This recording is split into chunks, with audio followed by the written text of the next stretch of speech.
મૃત્યુંજય મહાદેવ ત્રાહિમામ શરણાગત જન્મ મૃત્યુ જરા વ્યાધિ પીડિતમ કર્મબંધનહિ. સર્વ દર્શક મિત્રો સુપ્રભાત, જય શ્રી ગણેશ. વી ટીવીની વિશેષ રજૂઆત ભવિષ્ય દર્શન કાર્યક્રમ જ્ઞાન આધ્યાત્મિકતા અને જ્યોતિષના ત્રિવેણી સંગમમાં હું ડોક્ટર મહેન્દ્ર પંડ્યા આપ સૌનું હાર્દિક સ્વાગત કરું છું. મિત્રો, પંચાંગની વાત કરીએ તો આજે 18/5/2026 અને સોમવાર છે. અત્યારે અધિક મહિનો ચાલી રહ્યો છે. જેઠ મહિનાના શુક્લ પક્ષની આજે દ્વિતીયા એટલે બીજ છે. ખાસ કરી રોહિણી નક્ષત્ર સવારમાં 11:31 સુધી, ત્યારબાદ મૃગશીર્ષ નક્ષત્રની શરૂઆત થશે. શુક્રમાં નાયુનો યોગ, કૌલવ નામનું કરણ અને વૃષભ રાશિનો ચંદ્રમા છે. હવે આ ચંદ્રમા ચાલશે રાત્રે 10:04 સુધી, ત્યારબાદ મિથુન રાશિ આવશે. તો વૃષભ રાશિ અને મિથુન રાશિનું પ્રભુત્વ આજના દિવસ માટે રહેશે. રાત્રિમાં 10:04 પછી જેનો જન્મ થાય એના માટે મિથુન રાશિ, અને એ પહેલા જન્મ થાય તો એની વૃષભ રાશિ આવશે. તો આ પ્રમાણે થયું આજનું પંચાંગ. જય ગણેશ. હવે વાત કરીએ આપણે દિન વિશેષની. મિત્રો, દિન વિશેષની અંદર સામાન્ય રીતે આપણે કહીએ કે ભાઈ કારતક, માક્ષર, પોષ, મહાફાગણ, ચૈત્ર, વૈશાખ, જેઠ, અષાઢ, શ્રાવણ, ભાદરો અને આસો 12 મહિના કહેવાય. તો પછી આ અધિક મહિનો આવ્યો ક્યાંથી? અધિક મહિનાનો મહિમા શું છે? પૌરાણિક દ્રષ્ટિએ આ અધિક મહિનાને ભગવાને પોતાનું નામ શા માટે આપ્યું? પુરુષોત્તમ માસ શા માટે કહ્યો છે આને? તો પૌરાણિક દ્રષ્ટિએ અધિક માસનું શું મહત્વ છે? જ્યોતિષની દ્રષ્ટિએ કાલ ગણના કરીએ તો એ પ્રમાણે અધિક માસની ગણના કઈ રીતે થાય છે, અને આધ્યાત્મિકતા અને ધર્મની બાબતમાં જોઈએ તો આ અધિક મહિનાનું શું મહત્વ છે, તો એ પ્રમાણે આધ્યાત્મિક દ્રષ્ટિ પણ આપણે જોઈએ. તો પહેલા તો આપણે નક્કી કરીએ કે અધિક મહિનો એટલે શું. સામાન્ય જ્યોતિષની દ્રષ્ટિએ જો જોવા જઈએ તો અધિક મહિનો એટલે સામાન્ય રીતે સૌર માસ અને નાક્ષત્ર માસ. જ્યોતિષની અંદર બે પ્રકારના મહિનાઓ આવે છે. એકમાં સંક્રાંતિનો સૂર્ય જોવાતો હોય છે, એકમાં ચંદ્ર જોવાતો હોય છે નક્ષત્રના આધારે. અને એના કારણે આપણે જુઓ, શિયાળાની અંદર જ અમુક ઋતુઓ આપણને જોવા મળે, ઉનાળાની અંદર જ અમુક ઋતુઓ આપણને જોવા મળે, એ ઉપરાંત ચોમાસામાં જ અમુક ઋતુઓ આપણને જોવા મળે. તો એ પ્રમાણે ઋતુઓના આધારે આપણા જે તહેવારો છે, ઉત્સવો છે, એ ઉત્સવો શેના કારણે આપણને આ પ્રમાણે સારું મળે છે? કારણ કે ચાંદ્રમાસ ને નાક્ષત્ર માસ પ્રમાણે જો જોવા જઈએ તો એમાં ભેદ પડે ને આપણને. ક્યારેક તમે જોજો કે અમુક ક્ષેત્રોમાં એવું જોવા મળે કે અમુક એમના તહેવારો ક્યારે આવે કંઈ નક્કી નહીં. પણ આપણને તો ખબર છે કે જન્માષ્ટમી એ શ્રાવણ મહિનાના વદની 8મના દિવસે આવે. એ પ્રમાણે રામનવમીની વાત કરીએ, એ પ્રમાણે શિવરાત્રીની વાત કરીએ, એ પ્રમાણે નવરાત્રીની વાત કરીએ. દરેક તિથિઓ પ્રમાણે આપણે જે નક્કી કરીએ છીએ એની પાછળનું આપણા ઋષિ મુનિઓનું બહુ જ ઊંચું ગણિત છે મિત્રો. અને એ ઊંચા ગણિતને જો જાણવું હોય તો તમારે સામાન્ય રીતે આપણે 365 દિવસને જે ગણીએ છીએ એ પ્રમાણે જો સેટ તમે કરવાનું હોય તો દર 3 વર્ષે, સામાન્ય રીતે એક વર્ષની અંદર ઓછામાં ઓછા જે દિવસો કપાતા હોય એની પૂર્તિ માટે દર 3 વર્ષે એક મહિનો ઉમેરાય છે. અને એ મહિનાનું નામ છે અધિક મહિનો. તો અધિક મહિનાને અનેરો મહિમા છે. પહેલા તો આપણે જ્યોતિષની દ્રષ્ટિએ આ જોયું. હવે બીજું કે જ્યોતિષની દ્રષ્ટિએ જો જોવા જઈએ તો નક્ષત્ર સૌર અને ચાંદ્ર સૌર જેને કહી શકાય, એના પ્રમાણે આપણે આ મહિનાને માપ્યો. હવે આવે ક્યારે? તો સૂર્ય સંક્રાંતિ આખા મહિના દરમિયાન જો ન બદલાતી હોય તો એને કહેવાય છે કે આપણે અધિક મહિનો. અને ક્યારેક એક મહિનાની અંદર 2 વખત સૂર્ય સંક્રાંતિ બદલાતી હોય તો એને ક્ષય માસ કહીએ છીએ આપણે. તો ક્ષય માસ ને અધિક માસ એ બે દ્રષ્ટિએ છે. હવે દરેક મહિનાને પોતાનો સ્વામી છે. મધુશ્ચ માધવશ્ચ એવા આ સંસ્કૃતની અંદર દરેક મહિનાઓના પોતાના નામ છે મિત્રો. એ પ્રમાણે દરેકના પોતાના સ્વામી છે. પણ અધિક મહિનાને તો કોઈ પોતાનો સ્વામી નથી. તો આવા સમય કહેવાય છે કે અધિક મહિનો ભગવાન શ્રી નારાયણ પાસે ગયો અને પ્રાર્થના કરી કે પ્રભુ દરેક મહિનાઓનું નામ છે મારી પાસે કેમ? આ પૌરાણિક વાત છે. અને એવા સમયે ભગવાન શ્રી હરિ કહેતા નારાયણે કહ્યું કે આ મહિનાને હું તને મારું નામ આપું છું. અને એટલા માટે આ મહિનો આપણા માટે પુરુષોત્તમ માસ બન્યો. તો એ પુરાણ પુરુષોત્તમ ભગવાન સ્વયં આ મહિનાના એ પોતે અધિષ્ઠાતૃ દેવ છે. અને માટે જ ધાર્મિક કોઈ પણ પ્રકારના તહેવારો વ્યવહારો જે છે એ બધા જ આ સમય દરમિયાન થાય. પૂજા પાઠ, ધર્મ, ધ્યાન બધું જ આ મહિના દરમિયાન થાય. કોઈ પણ પ્રકારના માંગલિક પ્રસંગો, ચાહે યજ્ઞોપવિત હોય, ચાહે કોઈ પણ લગ્નનું હોય, કોઈ પણ બાબતની ઘર પ્રવેશ કરવાનો હોય, ત્યારે અધિક મહિનાની અંદર કાંઈ થતું હોતું નથી. તો કોઈ પણ પ્રકારના ધાર્મિક પ્રસંગો આ મહિનામાં થાય છે, પૌરાણિક પ્રસંગો આ મહિનામાં થાય છે. પણ કથા વાંચવાની હોય તો આ મહિનો સારામાં સારો. 30 દિવસ સુધી દરેક મંદિરોમાં તમને કથાઓ સાંભળવા મળશે, સારા પ્રવચનો જોવા મળશે, ધર્મ ધ્યાન જોવા મળશે. એની ઉપાસના માટે જે કંઈ કરવાનું હોય, ભોંય પથારીએ ઊંઘવું, વહેલું સૂર્યના ઉદય પહેલા 24 મિનિટ પહેલા, 48 મિનિટ પહેલા ઉઠવું, 6 ઘડી પહેલા ઉઠવું, ત્યારબાદ ભગવાનનું સ્મરણ કરવું, આખો દિવસ ભગવાનમય બનવું, આ બધી વસ્તુઓ પણ આ જોવા મળશે. તો પૌરાણિક દ્રષ્ટિએ આ વસ્તુનું મહત્વ છે. જ્યોતિષની દ્રષ્ટિએ અધિક મહિનાનું પણ મહત્વ છે. આધ્યાત્મિકતાની દ્રષ્ટિએ પણ એમ કહેવાય છે કે અધિક મહિનાની અંદર કોઈ પણ તમે જપ તપ કરો તો એ સારામાં સારા પરિણામો આપે. કારણ કે કલો કેશવ કીર્તનમ, કળિયુગની અંદર માત્ર કેશવનું કીર્તન કરવાથી સારામાં સારા માનસિક શાંતિ મળે, આર્થિક સુખાકારી મળે અને દરેક પ્રકારના કાર્યમાં વૃદ્ધિ થાય. તો આ પ્રમાણે આપણે આ દિન વિશેષની અંદર આપણે જોઈ શકીએ છીએ મિત્રો કે અધિક મહિનાની આ તો બીજ શરૂ થઈ ગઈ, પણ અધિક મહિનામાં જેટલા વ્રત તહેવારો જે આવે છે એ બધાના ઉત્સવ ઉજવવા જોઈએ. ખાસ કરી ભાગવતજીની કથાનું ખૂબ જ મહત્વ છે અધિક માસની અંદર. તો ભાગવતની કથાનું પારાયણ થાય અથવા તો જ્યાં થતી હોય ત્યાંનું દર્શન કરવું જોઈએ, ભગવાનનું સાનિધ્ય કેળવવું જોઈએ. આ છે અધિક મહિનાનું મહત્વ. હવે આપણે વાત કરીએ મિત્રો મેષ રાશિની. અલય અક્ષર છે તમારા, તો તમારી રાશિ મેષ છે. તો મેષ રાશિવાળા જાતકોને થોડીક માનસિક ચિંતા આજના દિવસ માટે રહે તેવી શક્યતાઓ દેખાય છે. તબિયતની બાબતનો જો વિચાર કરીએ તો થોડું સંભાળીને કામકાજ કરવું પડશે. સ્વજનો દ્વારા કદાચ થોડી નિરાશા મળે તેવી સંભાવનાઓ દેખાય છે. ખર્ચની બાબતમાં સાચવીને કામકાજ કરવું પડશે. આજે ખર્ચની બાબતમાં એટલા માટે કે ખોટો ખર્ચો ન થઈ જાય એનું ધ્યાન રાખવું પડશે. તો રાશિ બીજીની વાત કરીએ વૃષભ રાશિની. વૃષભ રાશિના અક્ષર બ, વ અને ઉ છે. તો વૃષભ રાશિવાળા જાતકોને આવકનું પ્રમાણ આજે સારું મળે, મતલબ વધી શકે છે. ધંધાકીય ક્ષેત્રમાં તો સારા ફાયદાના યુગ પણ બની રહ્યા છે. કોઈ પણ સારા સમાચાર મળશે આજે. હરીફાઈવાળા કામકાજમાં પણ સફળતાના યોગ આજના દિવસ માટે દેખાઈ રહ્યા છે વૃષભ રાશિના જાતકોને. મિથુન રાશિની વાત કરીએ તો ક, છ અને ઘ અક્ષર છે મિથુન રાશિના. તો મિથુન રાશિવાળા જાતકો માટે થોડું સાચવવું પડશે. એનું કારણ છે કે માનસિક બેચેની થોડી અનુભવાય તેવા યોગ દેખાઈ રહ્યા છે. રોકાણ માટે સમય સારો નથી, થોડું સાચવીને રોકાણ કરવું. જીવન સાથીનો સહયોગ આજના દિવસ માટે ખૂબ જ સારો મળશે, જેના કારણે તમારું મન પણ પ્રસન્ન રહેશે અને તમારા કામકાજમાં વેગ પણ મળશે. મહેનતના પ્રમાણમાં કદાચ જે ફળ મળવું જોઈએ એના કરતાં થોડું ઓછું મળે આવી શક્યતાઓ પણ મિથુન રાશિના જાતકોને દેખાય છે. જય ગણેશ. ચલો કોલર મિત્ર સાથે વાત કરી લઈએ. હલો હલો હલો, જય ગણેશ. જય ગણેશ. જન્મ તારીખ છે મારી અવાજ કરો ભાઈ. હે, મારી જન્મ તારીખ છે 19/7/95. 19/7/1995. સમય સવારે 6:30. 6 કલાક ને 30 મિનિટ પરોડીએ. જન્મ સ્થળ સ્થળ છે ભાવનગર જિલ્લાનું ખળિયા ગામ. બરાબર. શું પ્રશ્ન હતો બેન? કોના માટે? તમારા માટે પ્રશ્ન છે? હા, મારા માટે પ્રશ્ન છે. જી. મારું ભવિષ્ય કેવું છે અને આગળ પૈસા ટકે કેવું રહેશે? આર્થિક સ્થિતિ મતલબ કેવી છે? આર્થિક સ્થિતિમાં અત્યારે કેવું છે? અત્યારે તો ઠીકઠાક છે. તો આગળ ઠીકઠાક નહીં, આગળ તો સારું રહેવાનું. તો સારું. તમે આજે ખર્ચો વધારે કરો છો, તમે બીજી તકલીફ નથી તમારી. વ્યવહાર તહેવારમાં છે ને તમે થોડાક આમ ઉદાર છો. હાથ પહોળો બહુ તમારો, થોડો હાંકડો કરો. નહીં તો પેલો બુધ અને શુક્ર પડ્યા 12મા સ્થાનમાં, જ્યાં સુધી હોય ત્યાં સુધી આપણું. બરાબર. એટલે આ તો કેવું છે કે ભાઈ શુક્ર એવો લક્ષ્મીનો કારક ગ્રહ છે પણ 12મા સ્થાનમાં છે. પૈસો આવે ખરો પણ જાય પણ ખરો. એટલે આર્થિક સ્થિતિ મજબૂત બનાવવા માટે યોગ્ય ખર્ચાઓ જ કરવા આ વસ્તુને ધ્યાનમાં રાખવી પડશે. બીજી વસ્તુ એ છે ચંદ્ર સાથે બેઠેલો શનિ એ વિવરિંગ માઇન્ડ આપે અને એ પાછો ભાગ્યસ્થાનમાં બેઠેલો છે. તો ધર્મ પ્રત્યે જેટલી વૃદ્ધિ વધારે હશે, મહાદેવજીની ઉપાસના તમે કરો, શનિ મહારાજની પૂજા કરો તો એના કારણે પણ તમને સારી સફળતાની પ્રાપ્તિ થશે. લગ્નેશ પણ અહીંયા ભાગ્યસ્થાનમાં બેઠેલો ચંદ્ર હારા મારો છે, પણ છતાં ચંદ્રનું રત્ન પહેરલો ને મોતી આવે, બહુ ખર્ચો થતો નથી એમાં. ચાંદીને પહેરવાનું હોય.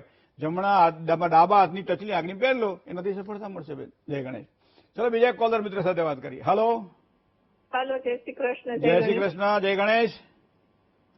મારે છે ને મારા દીકરા માટે પૂછવું છે કે એને એની જન્મ તારીખ 6/7/2001. 6/7/2001. સમય જન્મ સમય 3:31 વહેલી સવાર. 3:31 વહેલી સવાર. બરોબર. જન્મ સ્થળ જુનાગઢ. જુનાગઢ. શું પ્રશ્ન હતો?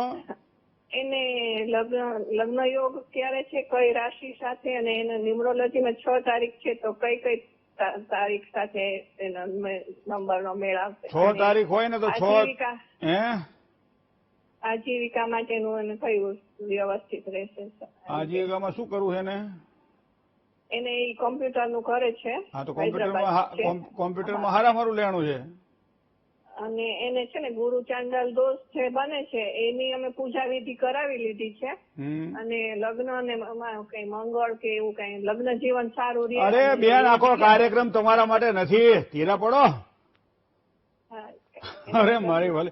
હવે જો ન્યુમરોલોજીકલ પ્રમાણે 2 અંકની આપણે પ્રાધાન્ય આપીએ છીએ. અહીંયા તમારી જે અંક કહો છો 6નો અંક છે, તો તો 6 નો અંક પ્રમાણે એ જન્મ તારીખ છે એને મૂલાંક કહેવામાં આવે. મૂલાંક પછી ભાગ્યાંક આવે, ભાગ્યાંક પછી શુભાંક આવે, શુભાંક પછી રાશિયાંક આવે, ઘણા બધા અંકો આવે બેન, જેને ડ્રાઈવર અંકે, કંડક્ટર અંકે, આજના યુગની અંદર તો બધું બહુ ચાલ્યું છે બધું. પણ મારો કહેવાનો શું એ થાય કે 6 નો અંક જયારે આવતો હોય ત્યારે 6 નો સરવાળો જ્યાં થતો હોય, માનો 15 એટલે 6 થાય, બરોબર છે, 24 એટલે 6 થાય, 6 નો જે સરવાળો થતો એ અંક બધા હારા. એક વસ્તુ ધ્યાનમાં રાખી લઈએ. હવે વાત કરીએ એના વિકાસની. શુક્ર કેન્દ્રમાં બેઠેલો છે, મતલબ કોમ્પ્યુટર ક્ષેત્રમાં વિકાસ સારો આપે. વાત રહી લગ્નની, તો લગ્નમાં આજે મને લાગે છે 1.5 વર્ષની વાર છે, કારણ કે અહીંયા મંગળ દોષકારક બને. આમ તો સાદો મંગળ છે, પણ 7મા સ્થાનમાં હોવાના કારણે મંગળ દોષ લાગે છે. હવે બીજું, શનિ સાથે બેઠેલો શુક્ર જે છે એ કુંડળીમાં એવું કહે છે કે લગ્નમાં પાત્રની પસંદગી જે કંઈ થાય એમાં થોડીક કોમ્પ્રો કરવું પડે, અથવા તો જે આપણું મન ધાર્યું પાત્ર ન મળે, અથવા તો પ્રેમ લગ્ન થાય, અથવા તો આંતરજ્ઞાતીય લગ્ન થાય, અથવા તો જ્ઞાતિકોળ કે સમાજની બહાર લગ્ન થાય. શનિ મહારાજ જરા અહીંયા શુક્ર સાથે કંઈક આવા પરિણામો આપે, પણ સાચવીને કામકાજ કરે તો વળી હુડીનો ઘા હોય હરે અને સારા પરિણામોની પ્રાપ્તિ થાય. વૃશ્ચિક રાશિથી એને લેણું છે, મકર રાશિથી લેણું છે, મેષ રાશિથી લેણું છે અને તુલા રાશિથી લેણું છે. તો આ પ્રમાણે રાશિથી લેણું પણ દેખાઈ રહ્યું છે. જય ગણેશ. મિત્રો, કર્ક રાશિની વાત કરીએ. દ ને હ અક્ષર છે કર્ક રાશિના. તમારા વિકાસના કાર્યમાં સારી ગતિ મળશે આજે. કોઈ પણ નજીકના મિત્રોથી, કોઈ પણ નજીકના સહયોગીઓ દ્વારા એક સારો સહકાર પ્રાપ્ત થાય અને સારો સહયોગ મળે. ધંધાની અંદર સારી આવક પ્રાપ્તિના યોગ પણ બની રહ્યા છે. જેટલી મહેનત કરશો મહેનતના પ્રમાણમાં સારી સફળતાની પ્રાપ્તિ થાય. દાંત વિષયક સાધારણ તકલીફ થાય તેવી શક્યતાઓ આજના દિવસ માટે દેખાઈ રહી છે. સિંહ રાશિ. મ અને ટ જેના અક્ષર છે એવા સિંહ રાશિવાળા જાતકોને પારિવારિક સંબંધોમાં ખૂબ જ સારો લાભ થાય. ધીરજથી દિવસની શરૂઆત કરવી. ખાસ ધ્યાનમાં આ વસ્તુ રાખવાની છે. કોઈ પણ કામમાં બને ત્યાં સુધી ઉતાવળ ના કરવી. મિત્રો સાથે કદાચ વૈચારિક મતભેદ રહે તેવી સંભાવનાઓ છે, થોડું સાચવી લેજો. કન્યા રાશિની વાત કરીએ તો પ, ઠ અને ણ જેના અક્ષર છે કન્યા રાશિના જાતકોના વિરોધીઓ દ્વારા થોડી પરેશાની આજના દિવસ માટે કન્યા રાશિના જાતકોને રહે તેવી સંભાવનાઓ છે. કામકાજમાં તો સામાન્ય રહેશે. ધર્મ પ્રત્યેની શ્રદ્ધામાં ખૂબ જ સારો વધારો થાય. આજે કોઈ પણ રોકાયેલા કામકાજ હશે તો આજના દિવસ માટે સારી પ્રગતિના યોગ પણ બની રહ્યા છે. જય ગણેશ. ચલો કોલર મિત્ર સાથે વાત કરીએ. હલો હલો હલો, જય ગણેશ. જય ગણેશ. જી. મારા દીકરા માટે પ્રશ્ન છે. નામ અંકિત છે. એની જન્મ તારીખ છે 12/2/97. 12/2/1997. સમય રાત્રે 10:20. જન્મસ્થળ મહેસાણા. બરાબર. શું પ્રશ્ન હતો અંકિતનો? એમાં લગ્ન યોગ ક્યારે છે અને ગવર્મેન્ટ જોબ મળશે કે કેમ, અને કઈ રાશિ સાથે લગ્ન થશે? એમાં શું છે, જોવાનું થાય પણ 90-99% આવીને અટકી જાય છે. કોઈ દોષ છે કુંડળીમાં? કેટલા વર્ષ થયા? 29 પૂરા થઈને 30મું બેઠું સાહેબ. તો મોટો દોષ તો ઈ જ છે, ઉંમર લાયક છે. ઉંમર લાયક તો છે. હવે જુઓ, કુંડળીમાં અમુક પ્રકારના યોગો હોય. એવો એક યોગ અહીંયા કુંડળીમાં બની રહ્યો છે, એ તમારા દેહ ભાવની અંદર બેઠેલો રાહુ.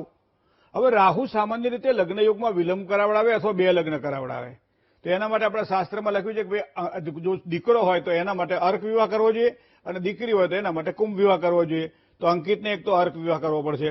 બીજી વસ્તુ છે કે એની કુંડળીની અંદર આમ બીજા બધા ગ્રહો સારા છે, પણ શનિ મહારાજ કેતુ સાથે શ્રાપિત યોગ બનાવી અને એના 7મા સ્થાન લગ્નનું સ્થાન છે, એના કારણે વિલંબ કરાવડાવે. તો એના માટે શનિવારે 91 કે ઉપવાસ કરે, શનિના જાપ કરે અને કાળી વસ્તુઓનું દાન કરે. તો આ કરવાથી એને સારી સફળતાની પ્રાપ્તિ થશે. બાકી નોકરીમાં તો એના યોગ સારા દેખાઈ રહ્યા છે, વિશેષ કોઈ ચિંતા કરવાનું કારણ નથી. જય ગણેશ. બીજા કોલર મિત્ર સાથે વાત કરીએ. હેલો હેલો, જય ગણેશ. જય ગણેશ. જી. હા, મારી દીકરી વિશે પૂછવાનું છે. જન્મ તારીખ છે 19/10. હે 19/10/2003. 19/10/2003. સમય સાંજે 5:14. 17:14. જન્મ સ્થળ જન્મસ્થળ વડોદરા. વડોદરા. શું પ્રશ્ન હતો દીકરીનો? આના લગ્ન વિશે પૂછવાનું છે ને એનું આગળનું કેવું ભવિષ્ય છે એના વિશે. હે બેન, તમે કેટલા વખતથી કાર્યક્રમ જુઓ છો? હું તો 15 વર્ષથી. તે હું લગ્નનો સ્પેશિયાલિસ્ટ છું. બધા પ્રશ્નો મને એમ લાગે કે આટલા બધા કુંવારા ને બધા કઈ વિધિ કરવાની હોય તો તમે સારું જણાવો. વિધિ તો કરવી જોઈએ, પણ સારું પાત્ર પણ હોતું જોઈએ. આ કેટલા પોઈન્ટ છે ખબર છે? ઓછા 10-15 કર્યા હશે. બધા કેટલા તમારાથી સારા લગ્ન બધું થઈ ગયું છે. ગણપતિ બાપા મોરિયા, તમે નિરાશ નહીં થાવ એનું કારણ તમને કહું કે રાહુ મહારાજ 12મા મહિનામાં પોતાનું સ્થાન બદલી અને 11મા સ્થાનમાં આવશે. એટલે મંગળ ઉપરથી રાહુ જયારે લાભ સ્થાનમાં આવે એટલે લગ્નના યોગ તમારા ચાલુ થઈ ગયા. પૈસા બચાવી રાખજો, ખર્ચો થવાનો છે. ક્યારે થશે? આવતા ઉત્તરાયણ પછી. તો આ યોગ તો પાકા થઈ ગયા. હવે વાત તમને કહું કે કન્યા, આમ સામાન્ય રીતે બધી જ જગ્યાએ કે ગ્રહો દોષકારક હોય એવું જરૂરી નથી. ક્યારેક ક્યારેક અમુક ગ્રહો એવા પડ્યા હોય કે જે લાંબી ઉંમરે લગ્ન કરાવડાવે. પણ હવે આપણે આપણા આશ્વાસન માટે કંઈક થોડું ઘણું કરતા હોતા હોય છે. પણ વિશેષ એ મને લાગતું નથી કંઈ. હા, મંગળ દોષ છે, પણ હવે 28 વર્ષ પછી તેમ કહેવાય છે કે મંગળ થોડો હળવો થાય. તો આ બધી વસ્તુઓને ધ્યાનમાં રાખી આપણે બેન, વિશેષ કોઈ ટેન્શન લેવાનું કારણ નથી. જન્મ જ્યાં છે ત્યાંથી દક્ષિણ દિશામાં લગ્ન યોગની શક્યતાઓ છે. કન્યા રાશિથી, વૃશ્ચિક રાશિથી, કુંભ રાશિથી અને સિંહ રાશિથી 4 રાશિથી સારું લેણું પણ દેખાય છે. બાકી તો ગ્રહો એના બધા સારા છે. ભગવાન ગણપતિ બાપાની કૃપા થશે અને સારા પરિણામોની પ્રાપ્તિ થશે. જય ગણેશ. મિત્રો, વાત કરીએ તુલા રાશિની. ર અને ત અક્ષર છે તુલા રાશિના. તો તુલા રાશિવાળા જાતકોને કોઈ પણ નવા કરારોમાં ધનનો વ્યય થાય, મતલબ કે ક્યાંક રોકાણ એવું થઈ જાય કે જેના કારણે થોડો ખર્ચો આજના દિવસ માટે વધી શકે છે. કોઈ પણ પ્રકારની ઉધારીથી બચવું રહેશે. લેવડ દેવડમાં કાળજીથી કામકાજ કરવું. જે કંઈ મહેનત કરશો એ મહેનતના પ્રમાણમાં આજના દિવસ માટે ખૂબ સારું પરિણામ મળે, પણ મહેનત ઉપર વિશેષ ધ્યાન આપજો. પરિણામ તો મળવાનું જ છે. આ વસ્તુને ધ્યાનમાં રાખજો. હવે વાત કરીએ વૃશ્ચિક રાશિની. અક્ષર તમારા ન અને ય છે તો રાશિ તમારી વૃશ્ચિક થઈ. શેર બજારમાં સારા લાભની સંભાવનાઓ વૃશ્ચિક રાશિના જાતકોને આજે દેખાઈ રહી છે. વ્યવસાયની અંદર કોઈ નવા અને સારા કોન્ટ્રાક્ટ મળે એવા પણ યોગ બની રહ્યા છે. યાત્રા પ્રવાસના યોગ તો સારા છે જ. પ્રવાસ પર્યટનના યોગ સારા છે. પણ સાથે સાથે પરિવારમાં થોડોક તણાવ, થોડીક માનસિક અશાંતિ રહે તેવી સંભાવનાઓ પણ દેખાય છે. હવે વાત કરીએ ધન રાશિની. ભ, ધ, ફ અને ઢ અક્ષર છે ધન રાશિના. કોઈ વ્યવસાયમાં નવી તકો મળે. સમય અનુકૂળ દેખાઈ રહ્યો છે આજના દિવસ માટે આપણા માટે. ખાસ કરી કામકાજની કદર પણ થાય. પણ શત્રુ પક્ષથી જેટલી સાવધાની રાખશો એટલું તમારું કાર્ય સરળ બનશે. જય ગણેશ. એક કોલર મિત્ર સાથે વાત કરીએ. હાલો. હલો, જય ગણેશ. જય ગણેશ. હસબન્ડની જન્મ તારીખ 28/10/68. કોની છે? જન્મ સમય બપોરે 2:30 વાગે. હા. અને જન્મ સ્થળ રાજકોટ છે. હા. એને જિંદગીમાં બહુ જ સંઘર્ષ રહે છે અને આવકના પ્રમાણમાં જાવક ખૂબ જ રહે છે. અને એની તબિયતમાં તે સારી નથી રહેતી ને આવકના પ્રમાણમાં જાવક વધુ રહે છે. અને અમારે હમણાં સોનું બધું વેચવું પડ્યું છે. તો અમારે આર્થિક પરિસ્થિતિ સુધરે એના માટે શું કરવું? પેલા તમારા સૂચવ્યા પ્રમાણે મેં 16 શુક્રવાર કર્યા છે ઉપવાસની. પછી એનું પૂછવણું કરવાનું કે નહીં એ મને બોલી લીધું? હા, બોલું. હજી બોલવું છે કઈ? આટલું બધું બોલે એમાં મારે શું કરવું ખબર ના પડી. આ તો કરિયાણા દુકાનવાળા જેવું થઈ ગયું. આપો, ચણા આપો, મગ આપો, બાજરી આપો, ઘી. થોડું થોડું કહો તો પેલો તોલતા ફાવે. અને તો તમે તો દયા ધીરે. હવે જો કુંડળીની અંદર જો જોવા જઈએ બેન, તો એક તો સૂર્ય કુંડળીની અંદર ભાગ્યસ્થાનમાં બેઠેલો છે. ભાગ્યસ્થાનમાં રહેલો સૂર્ય તુલા રાશિમાં છે, મતલબ નીચનો બને છે. તો હવે આ તો 7મા સ્થાનનો માલિક છે અને 7મા સ્થાનનો માલિક ભાગ્યસ્થાનમાં બેઠેલો છે. મતલબ કે આવકના પ્રમાણમાં જાવક વધે, જેના કારણે ખર્ચો વધી જાય. તો એના માટે તો સૂર્યની ઉપાસના કરીએ. દરરોજ સવારમાં સૂર્ય ઉગે પહેલા ઉઠીએ, સૂર્યનારાયણને જળ ચડાવીએ. રવિવારે એકટાણું કે ઉપવાસ કરીએ, ઘીનું દાન કરીએ, ગોળનું દાન કરીએ, ઘીનું દાન કરીએ, સાથે સાથે ઘઉં પણ રાખીએ. તો આ પ્રમાણે જો તમે ધ્યાનમાં રાખો તો તમને સારામાં સારા ફળની પ્રાપ્તિ થાય. હવે બીજું કે અમુક ગ્રહો એવા છે જે ખાડે પડેલા છે. ગુરુ, કેતુ, બુધ આ બધા ગ્રહો ખાડે પડેલા છે. હવે કુંડળીની અંદર જોવા જઈએ તો પહેલા તો સૂર્યનું રત્ન ધારણ કરી લેવું જરૂરી છે. અને પછી સમયની થોડી રાહ જુઓ. અત્યારે સમય થોડો ખરાબ ચાલી રહ્યો છે. 2027ના એપ્રિલ મે મહિના પછી સમય થોડો સારો પણ ચાલશે. તો એ પ્રમાણે આગળ વધશે બેન. વિશેષ કોઈ ચિંતા ના કરશો. જય ગણેશ. વાત કરીએ મકર રાશિની મિત્રો. ખ અને જ જેના અક્ષર છે તો મકર રાશિવાળા જાતકોને જીવન સાથીનો આજે ઉત્તમ સહકાર મળશે. આજે પરિવાર સાથે કોઈ માંગલિક પ્રસંગોનું આયોજન થઈ શકે છે. ક્યાંક છોકરી છોકરો જોવા જવાનું હોય, વાત કરવાની હોય. ઘણા લોકો એવું પૂછતા હોય છે કે ભાઈ આવા આ અધિક મહિનાની અંદર છોડી છોકરો જોવા જવાય? સારું હોય તો જોવા જવાય. અને કદાચ અધિક મહિનાનો આગ્રહ રાખી જો ના જાવ ત્યાં બીજે થઈ જાય પાછું. બધું હચવવું તો પડે ને ભાઈ. ધૂણે પણ નાળિયેર ઘર સામું નાખે પાછો. હવે સારા નોકરિયાત વર્ગને ખર્ચમાં વધારો થાય તેવી શક્યતા હોય છે. અવરોધ ગમે એટલા રહેશે છતાંય સફળતા ચોક્કસ તમને પ્રાપ્ત થશે. આજનો દિવસ તમારા માટે આ પ્રમાણે સારો હોય. કુંભ રાશિની વાત કરીએ. ગ અને સ જેના અક્ષર જેવા કુંભ રાશિવાળા જાતકો માટે બને ત્યાં સુધી કાર્ય પૂર્ણ ન થાય ત્યાં સુધી વાતને ગોપનીય રાખવી જરૂરી છે. પરિવારમાં તો ખુશી માટે પ્રયત્નશીલ રહેશો જ. કોઈ પણ વ્યક્તિ ઉપર મૂકેલો આંધળો વિશ્વાસ નુકસાન ન કરાવે, થોડું ધ્યાન રાખવું પડશે. દાંપત્ય જીવનની સારી સુખાકારી આ સમય દરમિયાન આજના દિવસે તમને પ્રાપ્ત થાય, મતલબ આજનો દિવસ તમારા માટે આ પ્રમાણે શ્રેષ્ઠ રહેશે. વાત કરીએ મીન રાશિની દ, ચ, જ અને સ જેના અક્ષર છે, તો મીન રાશિવાળા જાતકોને ભાગીદારીવાળા કામકાજ જયારે કરવાના હોય ત્યારે થોડું સાચવીને કામકાજ કરજો. કામકાજનો કદાચ થોડો બોજો વધી શકે છે. ગુસ્સા ઉપર, અકારણ ક્રોધ ઉપર થોડો કાબુ પણ રાખવો પડશે. નહીં તો પોતાના દ્વારા જ પોતાને નુકસાન થાય તેવી શક્યતાઓ દેખાઈ રહી છે. જય ગણેશ. શું કરવાથી લાભ થાય, શું કરે તો નુકસાની તો ખરું જ, પણ જેની જન્મ તારીખ છે, જેની મેરેજ એનિવર્સરી છે, શુભત્વની આપવાવાળી વાત, આનો પણ વાત કરીએ, પણ નાનકડા વિરામ બાદ.